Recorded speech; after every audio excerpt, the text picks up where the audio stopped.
Avant de découvrir l'or, il faut franchir ce bloc d'acier étincelant, cette muraille de 7 tonnes. Passer cette porte blindée, on pense déjà toucher le métal précieux.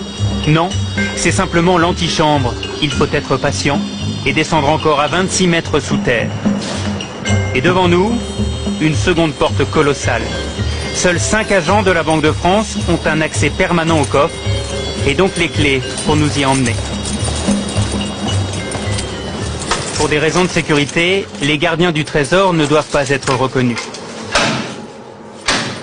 Ils travaillent à la souterraine. C'est cette chambre inaccessible où dort l'or de la France depuis 1920. Pendant 4 ans, 1000 ouvriers ont construit cette forteresse souterraine. Dans la souterraine de la Banque de France, l'or se présente sous 2 aspects. Vous avez la barre, elle pèse 12,5 kg. Cela représente à peu près 250 000 €. Et vous avez quelque chose de beaucoup plus léger, le lingot. Le lingot pèse 1 kg pour à peu près 20 ou 25 000 €.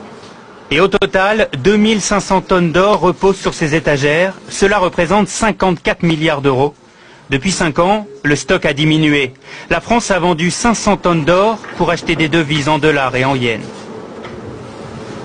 Et alors, c'est quoi votre travail ici? On y manipule énormément. Nous sommes que 3 en France à le faire. Et ça vous fait quoi de manipuler de l'or?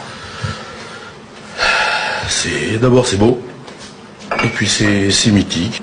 Il faut le voir, puis il faut l'entendre aussi, parce que on dirait du cristal.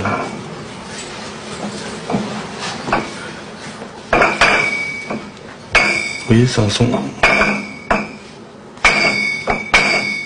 Et tout cet or a bien failli être volé. Nous sommes en juin 40, les Allemands sont à Paris, 4 officiers nazis se présentent à la Banque de France et demandent qu'on ouvre les coffres. Oui, mais ils sont vides. L'or est déjà sur les routes. Il y a 2800 tonnes d'or à évacuer, ce qui est considérable. Vous avez donc de mémoire 400 ou 450 camions, parce qu'en plus il faut réquisitionner les camions, ils ne sont pas tous là, la plupart sont partis sur le front. On fait ça de nuit, et puis là donc on file vers les ports, et puis donc après on partait vers Dakar, vers les Antilles, vers les États-Unis, qui sont les 3 grandes destinations. Seule une caisse de 50 kilos d'or est déclarée perdue. Elle est tombée dans le port de Brest, et certains disent qu'elle a été repêchée. Après la guerre, l'or retrouve son écrin. Aujourd'hui, avec ce stock de 2500 tonnes, la France est le 3e plus gros détenteur d'or au monde, derrière les États-Unis et l'Allemagne. Cet or, c'est la forme ultime de paiement dans le monde. Donc, ça fait partie de ce qui donne le crédit à la France, à l'économie française. C'est de la monnaie sous une autre forme que nous gardons précieusement contre tous les vols, toutes les tentations qui pourraient exister. Et comme vous l'avez vu, je peux vous garantir que c'est très très bien gardé. Jamais des cambrioleurs n'ont essayé de rentrer. C'est de toutes les manières impossible. Avant de ressortir, nous longeons ces caisses en aluminium, encore de l'or. Et puis, au détour d'une salle, des sacs de pièces sonnantes et trébuchantes.